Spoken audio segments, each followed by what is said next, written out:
오늘 하나님께서 주시는 말씀은 우리 여호수아 2장 1절에서 11절까지 말씀인데요. 우리 한 절씩 교독하고 마지막 절은 함께 읽겠습니다. 제가 먼저 1절 말씀 봉독하겠습니다. 눈의 아들 여호수아가 시딤에서 두 사람을 정탐꾼으로 보내며 이르되 가서 그 땅과 여리고를 엿보라 하매 그들이 가서 라합이라 하는 기생의 집에 들어가 거기서 유숙하더니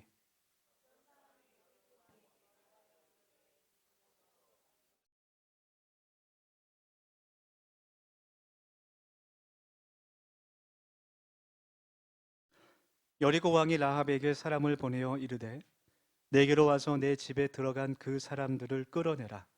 그들은 이 온 땅을 정탐하러 왔느니라.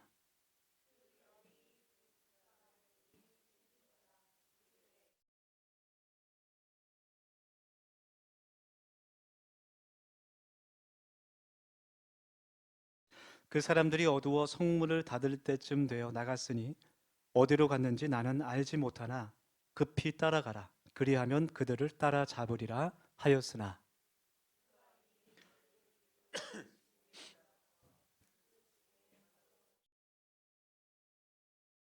그 사람들은 요단 나루터까지 그들을 쫓아갔고 그들을 뒤쫓는 자들이 나가자 곧 성문을 닫았더라.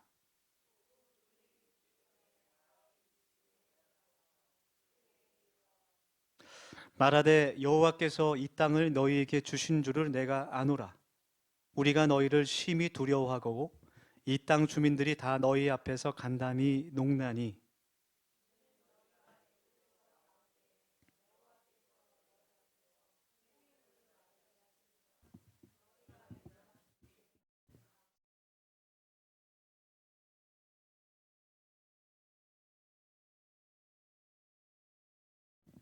우리 11절 말씀 다 같이 읽겠습니다. 우리가 듣자 곧 마음이 녹았고 너희로 말미암아 사람이 정신을 잃었나니 너희의 하나님 여호와는 위로는 하늘에서도 땅에서도 하나님이시니라.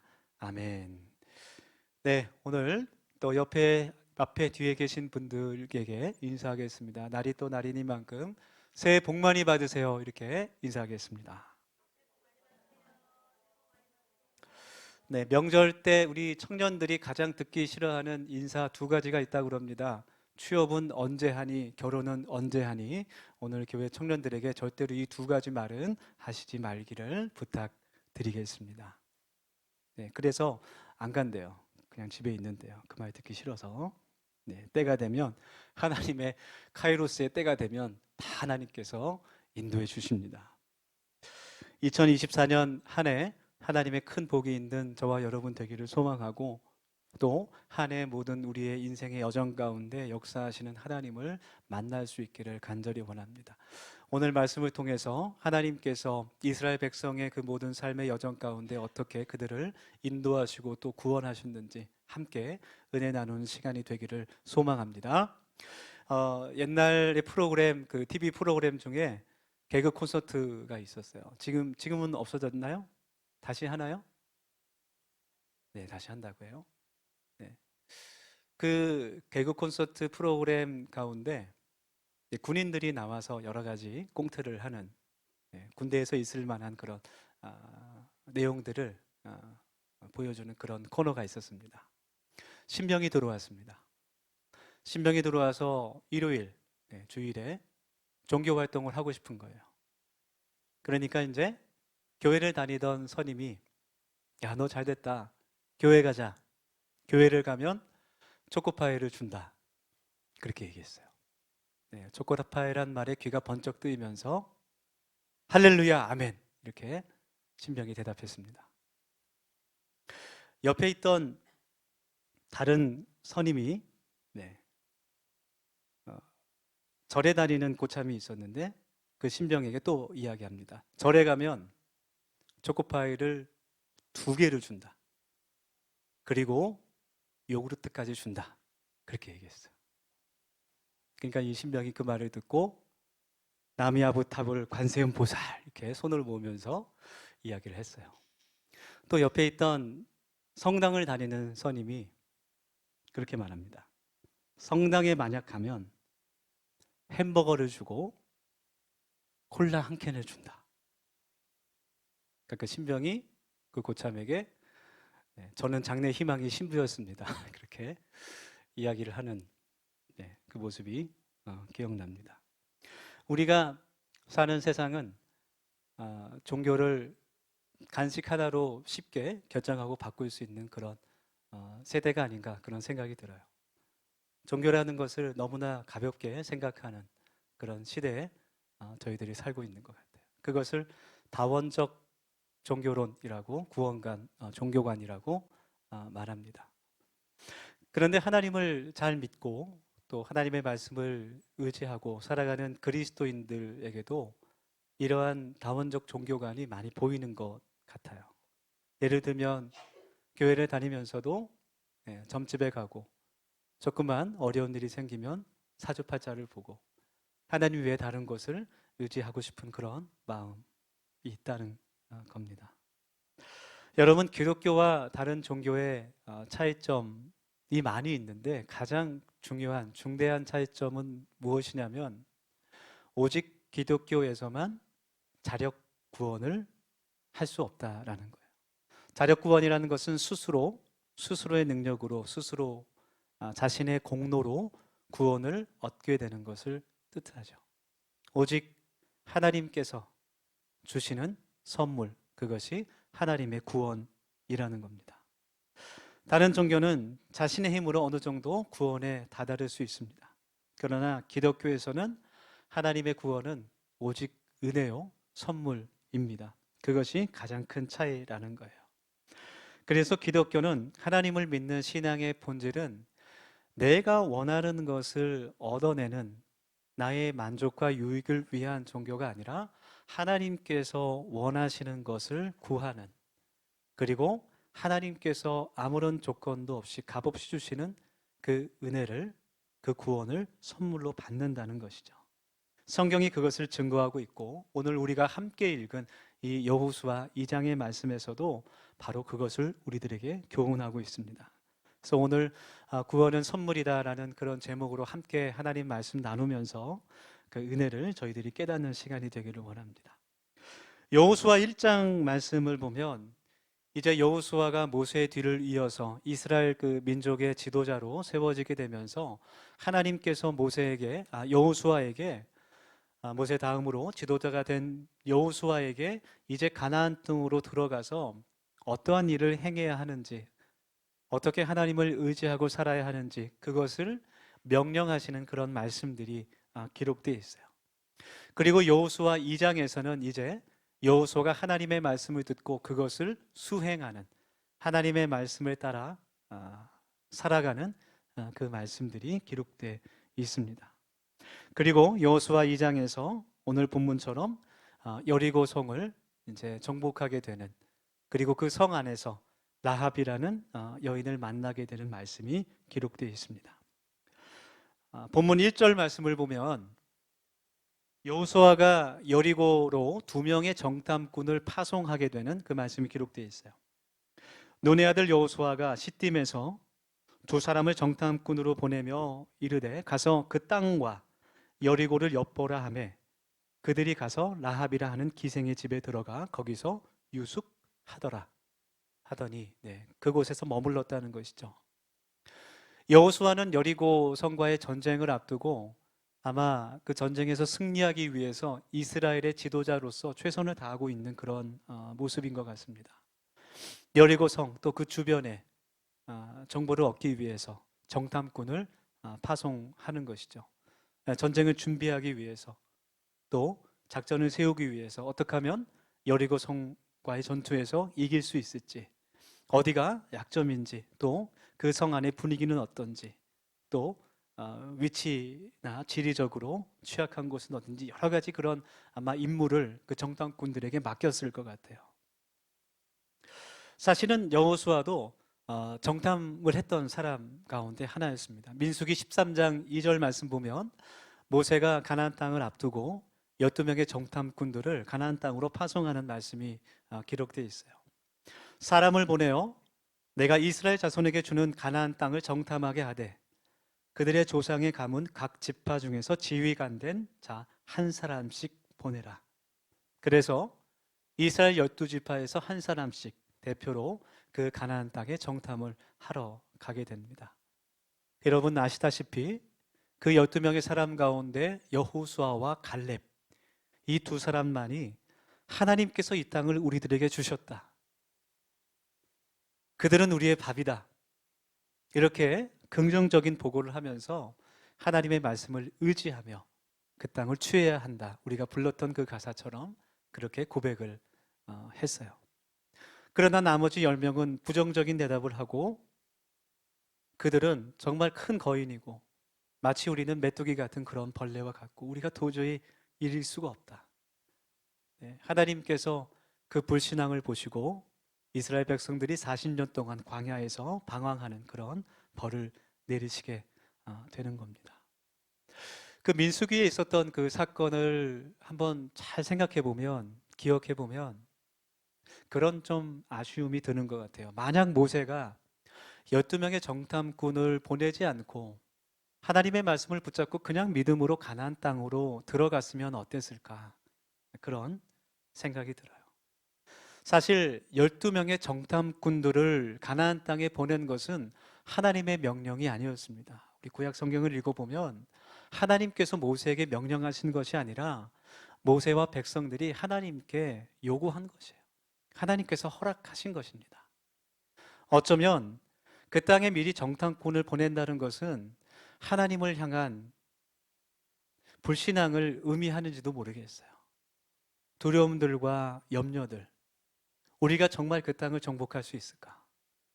우리가 정말 그 땅에 들어가서 그곳에 있는 사람들을 이길 수 있을까? 그런 걱정과 염려가 그들에게 있었던 것이죠. 이런 배경을 생각하면 지금 여호수아가 2명의 정탐꾼을 여리고로 보내는 것도 어쩌면 인간적인 두려움과 염려 때문에, 하나님을 향한 불신앙 때문일 수도 있겠다라는 그런 생각이 들기도 합니다.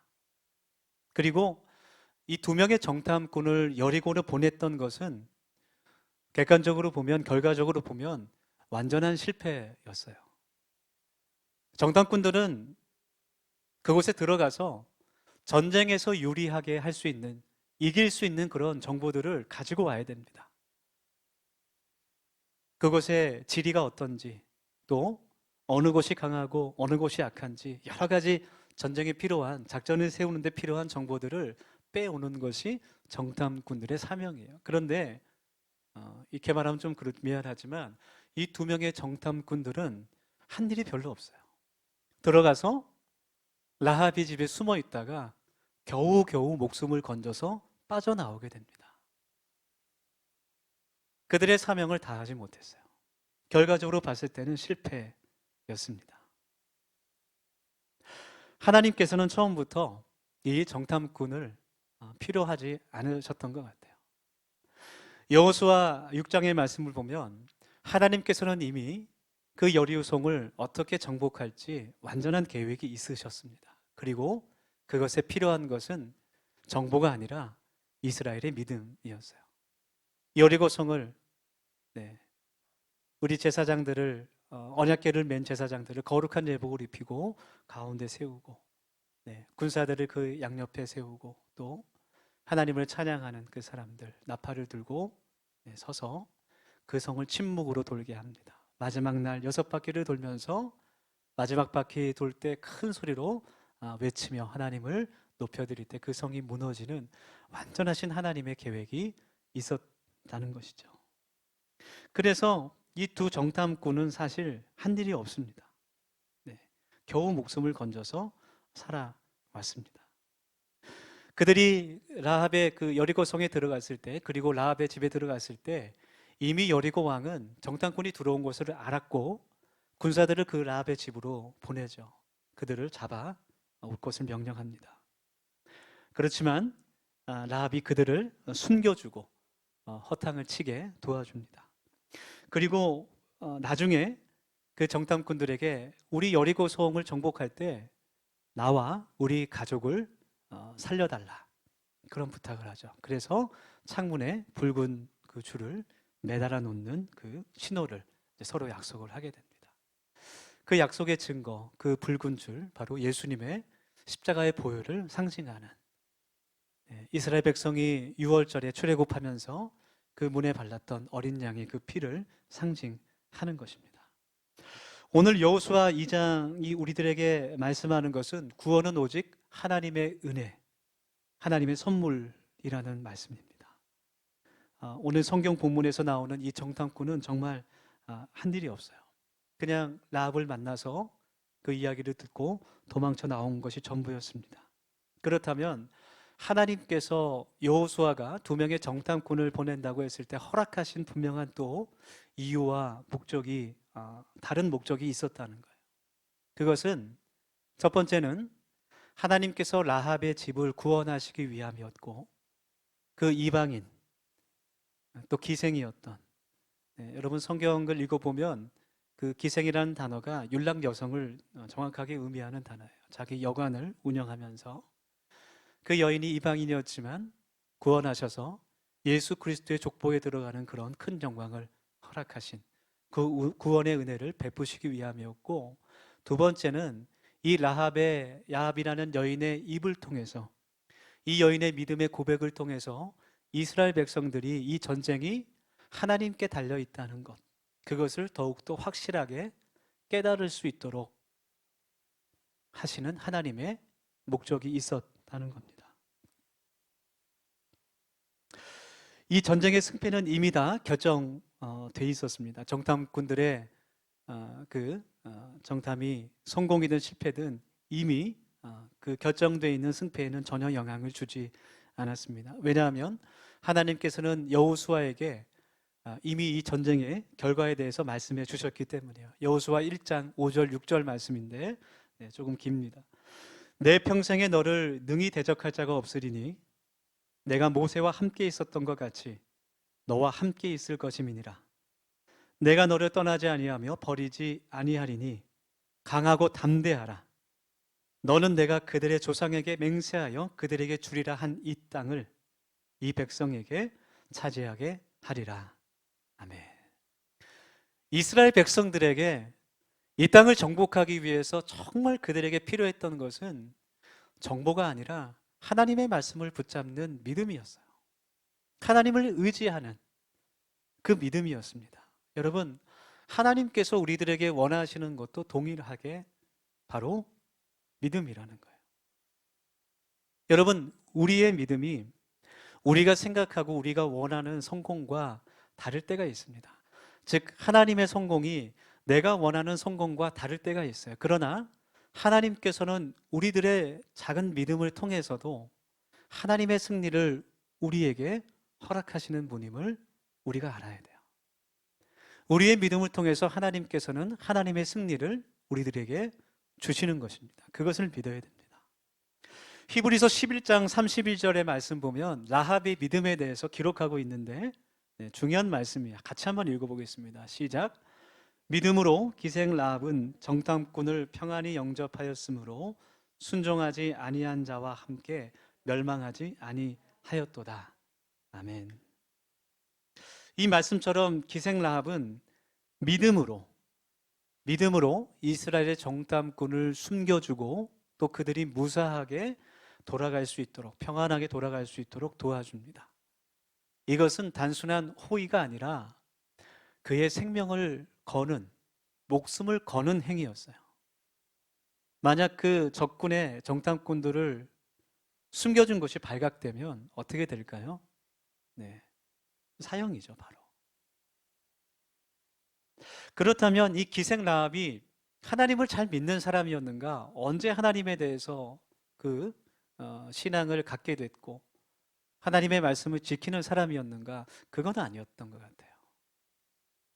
오늘 말씀을 보면 그에게 어떠한 믿음이 있었는지 우리가 알게 됩니다. 여호수아 2장 10절, 11절 좀 긴 본문인데요. 제가 읽겠습니다. 기생 라합이 정탐꾼들에게 고백한 말입니다. 이는 너희가 애굽에서 나올 때에 여호와께서 너희 앞에서 홍해 물을 마르게 하신 일과 너희가 요단 저쪽에 있는 아모리 사람의 두 왕 시혼과 옥에게 행한 일, 곧 그들을 전멸시킨 일을 우리가 들었음이니라. 우리가 듣자 그 마음이 녹았고 너희로 말미암아 사람이 정신을 잃었나니 너희는 너희의 하나님 여호와는 위로는 하늘에서도 아래로는 땅에서도 하나님이시니라. 그렇게 고백해요. 라합이 갖고 있었던 믿음은 무엇이냐면 이 전쟁에서 반드시 이스라엘이 이긴다라는 믿음이었어요. 그것이 그가 가진 믿음이었습니다. 확고했습니다. 여러분, 이스라엘이 정말 기적적으로 많은 전쟁에서 승리했다 라는 그 소문을 여리고 사람들이 모두 들었겠지만 그 소문을 듣는다고 해서 그 모든 사람들이 믿음을 가지는 것은 아닙니다. 하나님께서 믿음을 주실 때 우리는 믿음을 갖게 되는 거예요. 라합의 마음에 하나님께서 그 믿음을 선물로 주신 겁니다. 이 전쟁은 이스라엘이 승리하겠다라는 확신이 있었던 거예요. 그래서 그 자신의 목숨을 걸고 그 정탐꾼들을 도와주고 당신들이 이 땅을 정복할 때 나를 기억해달라, 그렇게 말하는 겁니다. 이 말씀을 읽어보면 로마의 백부장처럼 이방인들이 더 유대인들보다, 이스라엘 사람들보다 믿음이 더 크다라는 그런 생각이 듭니다. 여러분, 하나님의 구원, 그것은 하나님께서 우리에게 값없이 주시는 선물입니다. 그리고 그 믿음을 얻게 하는, 그 구원을 얻게 하는 믿음도 하나님의 선물인 것을 우리가 깨달아 알아야 돼요. 네. 하나님의 구원에 이르게 하는 그 믿음, 하나님께서 이 모든 만물을 창조하신 분이시고 예수님께서 나의 죄를 위해 십자가에 달려 돌아가신 나의 주님, 나의 구주라는 그 믿음, 그것조차 하나님께서 우리들에게 허락하신 것입니다. 우리가 믿기 위해서 우리의 의지와 결심을 가지고 우리가 믿는 것이 아니에요. 믿어지지 않습니다. 그러나 믿어지지 않는 그것이 하나님의 은혜 가운데 믿어지게 될 때 하나님께서 그것을 통해 구원을 이루시는 것입니다. 하나님의 구원이 온전한 선물인 것을 우리가 깨닫고 우리의 구원에 이르게 하는 그 큰 믿음이 우리에게 있기를 간절히 기도할 수 있기를 원합니다. 하나님께서 라합을 통해 이스라엘에게 큰 믿음을 선물해 주시는 것 같아요. 라합뿐만이 아니라 이 라합의 고백을 듣게 된 여호수아와 이스라엘 백성들이 하나님께서 이 이방 여인, 그 기생이었던 라합의 입을 통해서도 우리들에게 확신해 주시는구나, 그것을 통해서 이스라엘이 더욱더 큰 믿음을 갖게 되는 것입니다. 우리 사랑하는 우리 더시엄교회 모든 청년들과 또 장년부 우리 집사님들 또 권사님, 우리의 마음 가운데 그러한 믿음이 있기를 간절히 소망합니다. 그래서 우리의 삶이 변화되고 우리의 삶에 하나님의 승리를 맛볼 수 있는, 그리고 우리를 통해 하나님의 구원이 계속해서 그 역사를 이루게 되는, 여리고 성이 무너지게 되는 그러한 기적이 일어나기를 간절히 소망합니다. 할렐루야. 우리 더시엄 교회가 하나님의 구원의 역사를 이루는 그런 교회가 될 수 있기를 간절히 소망합니다. 오늘 함께 하나님 주신 말씀 붙잡고 결단하면서 우리 짧게 같이 기도하길 원합니다. 함께 우리 세 가지 기도 제목을 가지고 함께 기도할 텐데, 첫 번째로 기도할 때 하나님, 우리에게 하나님 큰 믿음을 허락하여 주시옵소서.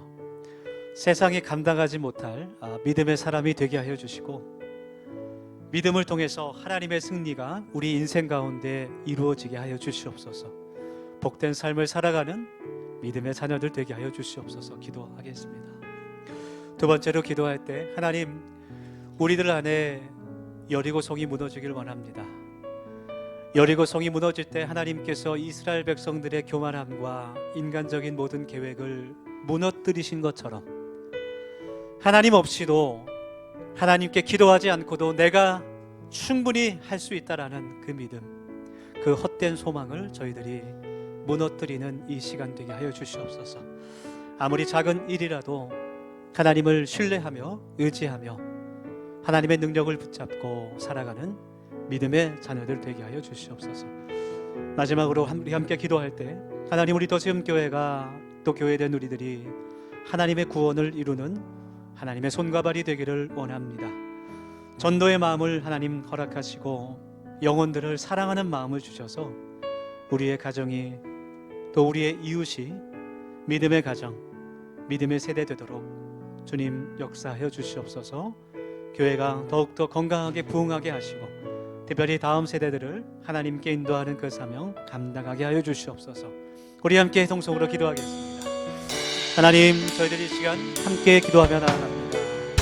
아버지 하나님, 우리들에게 하나님 세상에 감당할 수 없는 큰 믿음을 하나님 허락하여 주셔서 하나님 흔들리지 않도록 주님 도와주시고 또 어려운 시험이 있을 때 하나님 환난이 있을 때에도 주님 말씀 붙잡고 흔들리지 않는 믿음의 사람 될 수 있도록 하나님께서 도와주시옵소서.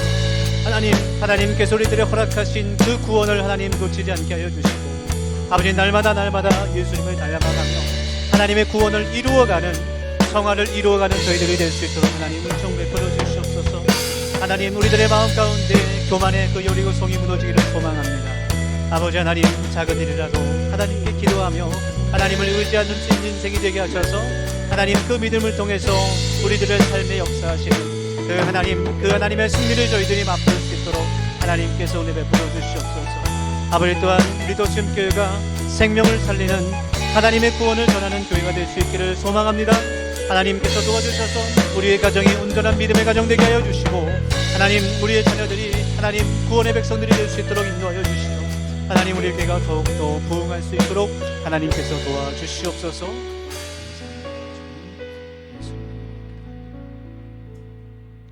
하나님, 우리들에게 큰 믿음을 허락하셔서 저희들의 삶에 그 믿음의 능력을 맛보게 하여 주시고 또 하나님께서 그 믿음을 통하여 주시는 놀라운 구원의 은혜를 또 감사하며 또 전할 수 있는 저희들 되게 주님 도와주시옵소서. 예수님의 이름으로 감사하며 기도드립니다.